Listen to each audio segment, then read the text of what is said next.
ทงยังเมื่อเสียหญ้าอยู่เพื่อนเนาะมื้อนี้มาหาเก็บเห็ดก่อนหากินก่อนเนาะมื้อนี้ตอนเช้านี่หากินก่อนตอนเช้าประมาณเที่ยง12 โมงจึงค่อยเมื่อเสียหญ้าอยู่เพื่อนนี่หากินเห็ดคุมเนาะต้มผิดวิธีกับผมเขาต้มใส่เกลือใส่อันนั้นเนาะพี่น้องมันจะบ่ขมแห้งปานใดกราบสบายดีเด้อพ่อแม่พี่น้องทั้งฝั่งลาวฝั่งไทยทั้งต่างประเทศน้องมื้อนี้ก็มาพบมาพ้อกับน้องทงอีกแล้วเนาะพ่อแม่พี่น้องเนาะมื้อนี้ทางน้องทงกับเขาในป่าเนาะเขามาหาเห็ดคือเก่าเนาะ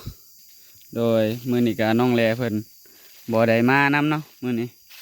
พอดีน้องแหล่เพิ่นก็ไปหาแล้วมื้อวานนี้เนาะก็เลยมากับน้องลิ้นเพิ่นพ่อแม่พี่น้อง2 คน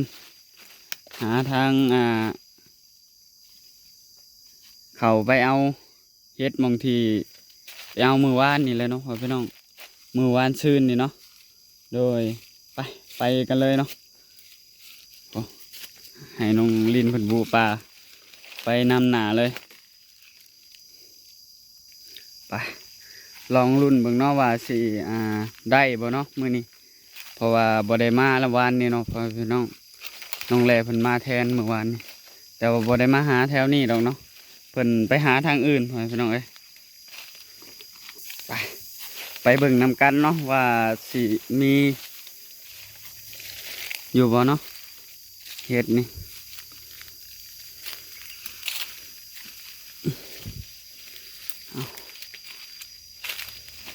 คาปลาไม้สลามไม้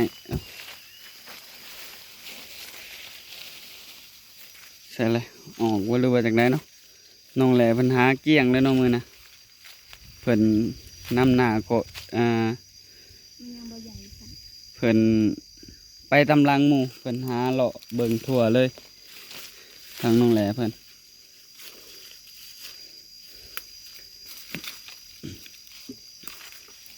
ทาง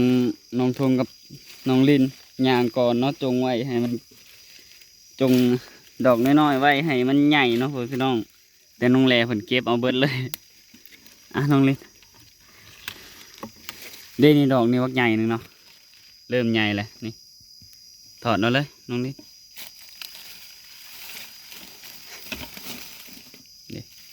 เริ่มใหญ่เลยคมก็ได้เพราะว่า2 มื้อแล้วเนาะบ่ได้มาเบิ่ง2 มื้อบ่น้องลินหรือว่ามื้อหนึ่งวะจำบ่ได้บันไดเมื่อวานนี่บ่ได้มาเนาะมื้อน่ะมา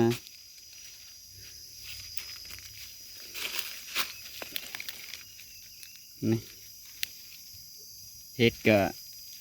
พอได้เก็บอยู่เนาะเห็ดขมนี่น้องลิน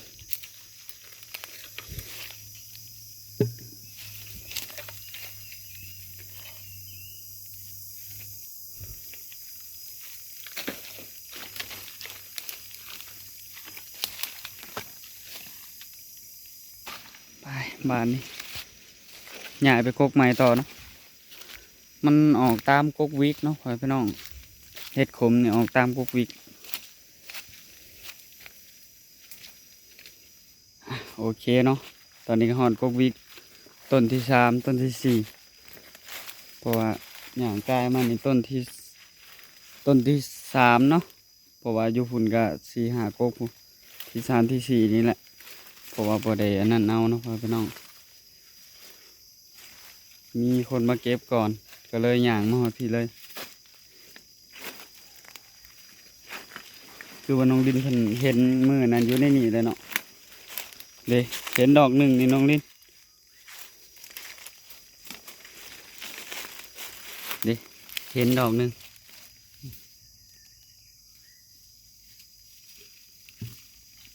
ให้น้องลินเป็นผู้เก็บป่ะเก็บเอาน้องลินนะดอกหนึ่งอยู่นะ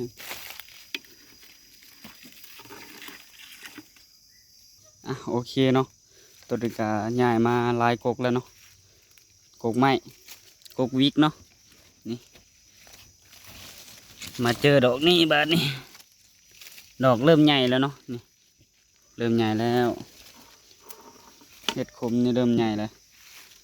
ไปต่อเลย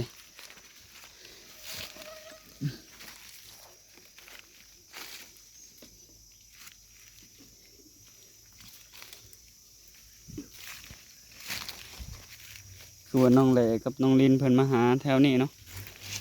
ได้อยู่ป่ะแถวนี้น้องลินเพิ่นมาหาตอนนั้นเนาะมื้อซืนนะเพิ่นเลาะมาแถวนี้เดี๋ยวมาเบิ่งกกนี่ก่อนเนาะเด้นี่น้องลิน2 ดอกเจอหม่องละ2-3 ดอกเนาะพ่อพี่น้องเพราะว่ามาเก็บเอาเรื่อยๆตัวใดมันน้อยกับปะเนาะนี่เก็บ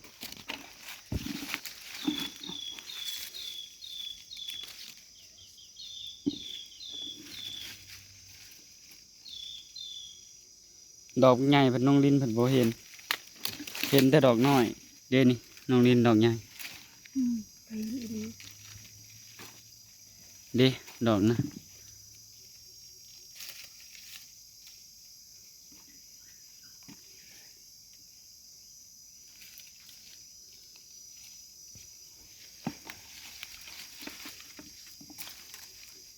โอ้เยอะโอ้ โอ้ยยุงลายเนาะ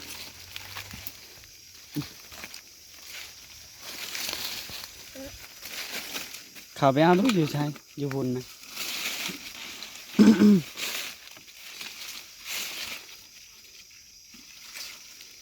บ่ยุงลายเนาะ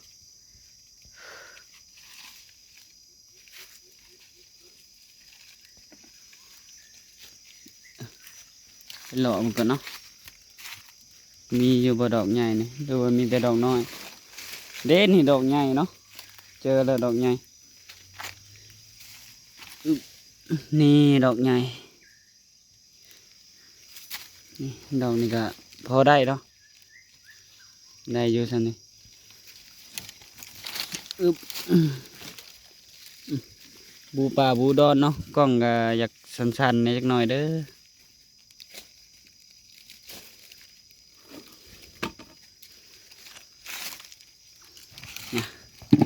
มายังบ่ดนซ้ำเด้อนี่ได้หลายเติบเลย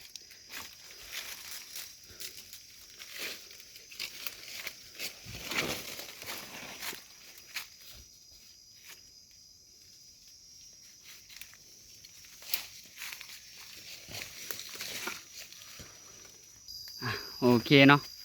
ตอนนี้มาพ่ออีกหมู่หนึ่งเนาะกะแถวนี้น่าจะมาบ่ฮอดเนาะพี่น้องมีอยู่4-5 ดอกเนาะเฮ้ยบ่ได้เลาะเบิ่งเนาะแถวนี้นี่ดอกนี้นี่ดอกนี้ก็มีนี่2 ดอก 3 ดอกเนาะเดี๋ยวให้น้องลินเพิ่นเก็บเนาะพี่น้องโอเคเดี๋ยวให้น้องลินเพิ่นเก็บเนาะน้องลินเพิ่นเห็นหรือบ่นะน่าไปเหยียบเลยฮะเห็นแต่เหยียบฮะดอกอยู่ในนี้อีกนี่เหยียบไปใช่อะไรดอกหนึ่ง เย็บใช่ปะแม่ยังไม่ได้เย็บ ขนาดเห็นนะฮะเลยน้องลินเพิ่นว่าเห็นแต่ว่าเหยียบไปแล้วดอกหนึ่งเด็ดอกนั้นก็ความเลยขนาดว่าบ่เห็นขนาดว่าเห็น เอาแต่บ่เห็นนะ แต่ว่าเห็นจ้ะ เห็นอยู่เจ๊ พูน เห็นตัวนี้ พูนดอกพูนกับหลายดอกอยู่ เจ๊ทางหลังมาอาย โอ้จับกล้องให้อ้ายเดี๋ยวอ้ายเก็บนะ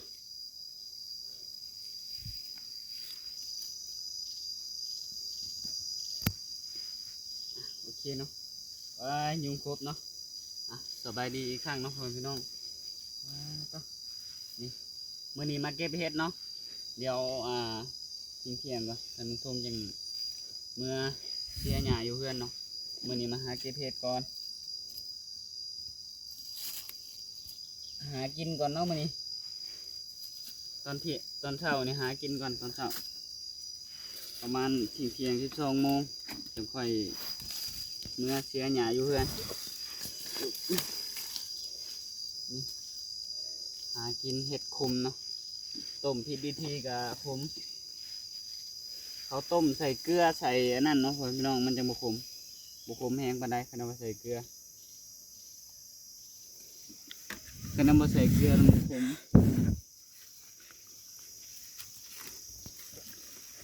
เหล่ามึงแค่นี้ปะมีปะแม่นว่าอะไรแม่นว่าดอกนี่อยู่ผีก็มีนี่น้องลิน หัวมันหัก หัวรุดแล้วตัวนี้นะ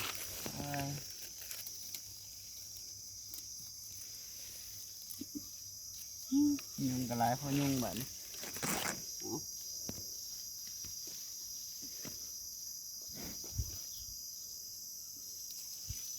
เบิดระบบ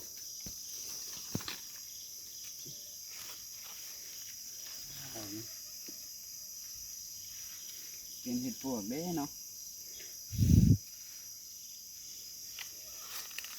เบิดแค่นี้ปะเบิดระบบแค่นี้เด้นี่ต่อมาเรื่อยๆเด้นี่โอ้ดอกใหญ่เลยนี่โอ้แท้ๆมันอยู่ตามใบไม้เนาะอยู่ตามใบไม้โอเคเนาะยุงกระไรเฮ็ดกะพอได้เนาะพ่อพี่น้องอย่างหล่อไปหล่อมาก็ได้เฮ็ดอยู่เฮ็ดขมเนาะโอ้ตอนนี้น้องลิ้นมันกำลังเก็บเอาอยู่โอ้ดอกนี่ก็โอ้ดอกนี่มันอยากใหญ่มันอยากอันนั้นเลยเนาะมันอยากเข่าเลยเก็บน้องลิ้น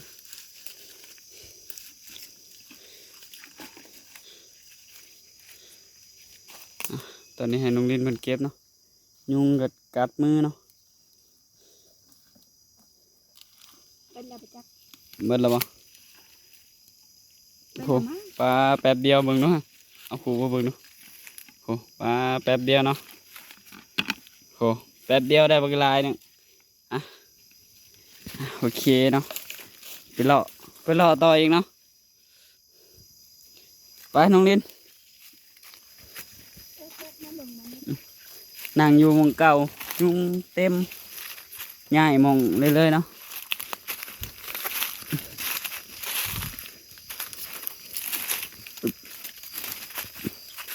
บูป่าบูดงบ้ายมานี่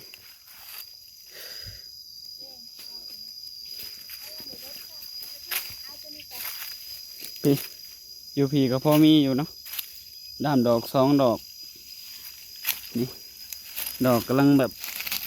เริ่มใหญ่พอไหมพี่น้องเลย เดี๋ยว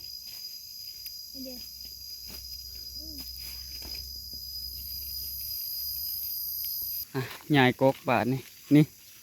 ดอกนี่แมนว่าน้องลิ้นเบิ่งด้วย เนี่ย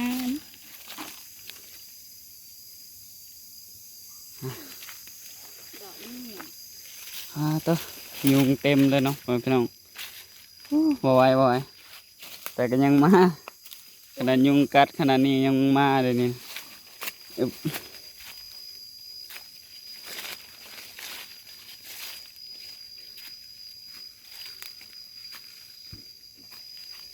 เห็นว่าน้องลิ้นเลาะมึงดีๆดู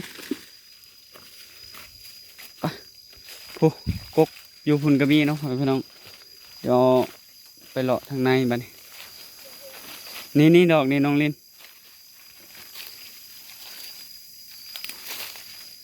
เหยียบมันนำได้นี่นะเดี๋ยวนี่ดอกนี่พี่ดอกพี่อีกเนาะนี่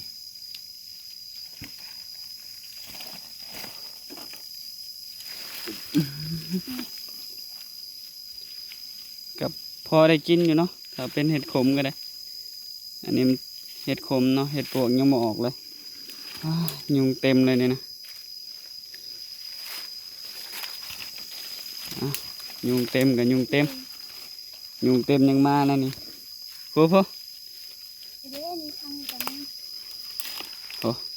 ปลาตัวดอกใหญ่แล้วเนาะดอกเห็ดนี่ ตีนมัน ไปหย่าไปเรื่อยๆเนาะหย่าไปกกอื่นเรื่อยๆกกนาเก็บเบิดแล้วก็หย่าไปอีกถือว่ามีหลายอยู่เนาะเห็ดขมนี่ก็ได้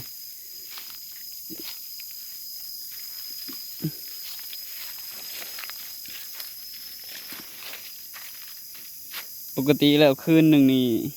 พอดีเนาะใหญ่ใหญ่พอดีเลยอันนี้มือหนึ่งทางลุงทงบ่ได้มาหาเนาะมือหนึ่งพอดีเป็น2 คืนเนาะ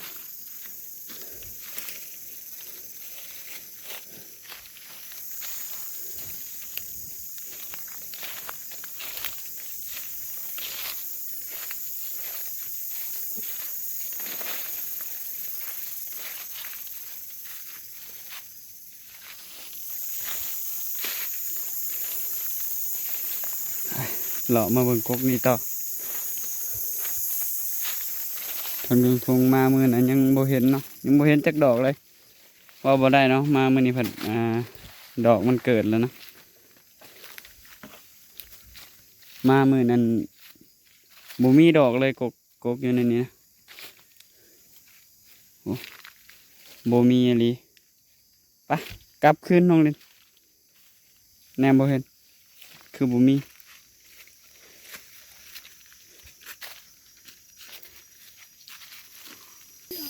โอเคเนาะตอนนี้ก็กำลังเลาะไปหากกใหม่ผัดเห็น2 ดอกเนาะเป็นเห็ดคม2 ดอก โอ้โหใครกินวะเอ๊ะ ดอกบักใหญ่หนึ่งเนาะแต่ว่ามีหอยทากหอยยังกินเนาะน่าจะเป็นหอยหรือว่าเป็นแนวอื่นเนาะ หมดไปจัก หมดก็อาจจะกินคือกันไปต่อบ้านนี้ไปกกใหม่เนาะกกนี่ก็หาเรียบร้อยแล้วโอเคเนาะตอนนี้ก็ถือว่ามาไกลพอสมควรเนาะพี่น้องตะยุงครบไปเดี๋ยวมาเลาะเบิ่งเนาะมาเลาะเบิ่งแถวนี้ถ้าว่ามันบ่มีแล้วก็เมื่อแล้วเนาะแถวนี้บ่มีเนาะพี่น้องนี่กกนี่บ่มีครับสิย้ายไปกกใหม่บัดนี้เนาะกกแถวนี้บ่มีย้ายไปกกใหม่ก่อนตะมือนะมากับน้องเหล่เพิ่นก็มาฮอดพี่แหละน้องแหน่น้องลินมานำกัน3 คนเนาะพี่น้องตอนนี้ก็เลาะหน่อไม้น้ำถ้าว่ามีเนาะแต่ว่าหน่อไม้นี่เขาหักไปเน้องมือนะเห็นอยู่ในฮะเห็นอยู่ในป่าแถวนี้เนาะเขาหักเอาหน่อไม้ทางลุงทงเขาไปเลาะเบิ่งหน่อไม้เห็นเขาหักเอาแล้วเนาะหน่อร้ายหน่อเติบแหละ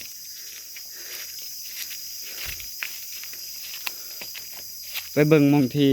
น้องแหล่เพิ่นไปเก็บเอามื้อนั้นเนาะพ่อพี่น้องเนาะว่ามันสิมีหรือบ่มี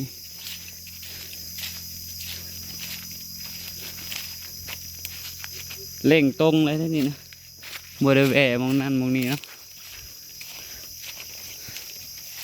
เล่งตรงไปมองที่น้องแหล่เพิ่นได้เฮ็ดมื้อน่ะมันอาจจะเกิดอีก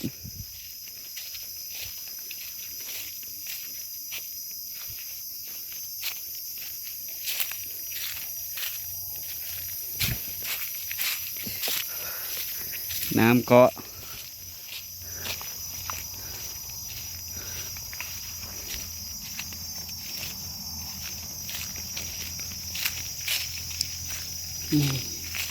นี่ก็กกวิกจริงเนาะ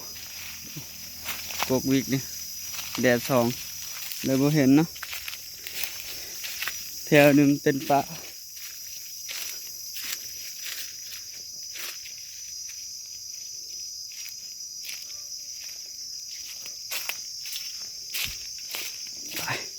เล่งไปเรื่อย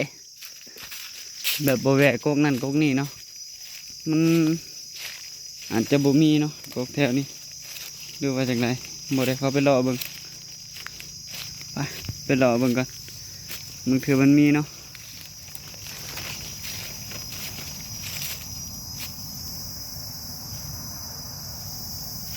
บ่มีเนาะบ่เห็นน้องลิดมาเห็ดอิหยังอยู่นะคือบ่เห็นตามหลังมาเห็ดหยังลิน น้ำตัว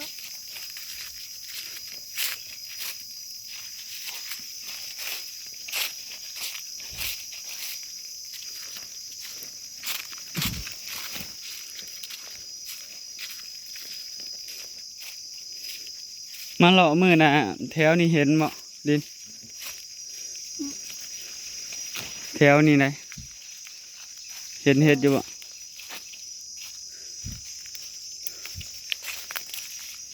ไปหาบางทีเห็นเห็ดเนาะพี่น้องออกหรือบ่ออกเนาะน้องแหล่เพิ่นบุกับน้องลินเพิ่นอยู่แถวนี้แหละลองเข้าไปเบิ่งเนาะมึงเถื่อมันเกิดออกอีกเนาะมึงเถื่อบ่เห็นเฮ้ยมาเลาะเบิ่งแถวนี้ก่อนเดี๋ยวนี้น้องลินเห็นดอกหนึ่งเนาะมื้อน่ะน้องลินกับน้องแหล่เพิ่นก็เข้ามาตรงนี้เลยเนาะดอก2 ดอกเนาะดอกพี่พร้อมอยู่พี่อึบโอ้แดด2เห็นแต่2 ดอกใช่ละเข้ามาเบิ่งในก่อนว่าสิมีหรือบ่มีเห็นแต่2 ดอกหนึ่งเนาะพี่น้องใกล้ๆทางเนาะพี่น้องเนาะจนสอดทางเลยเสียงรถเดี๋ยวนี้เลยนี่สองดอกอยู่นี่ก็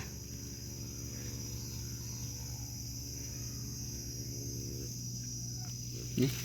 แดดส่องก็เลยบ่เห็นเนาะพี่น้องนี่ดอกนี้เนาะกับดอกนี้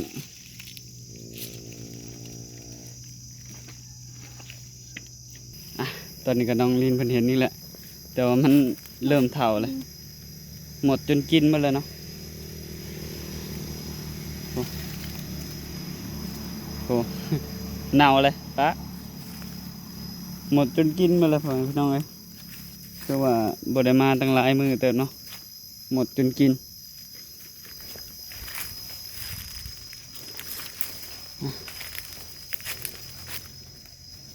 ถ้าบ่เห็นแถวนี้ก็คือสิได้เมื่อบาทนี่เลาะเมื่อละบาทนี่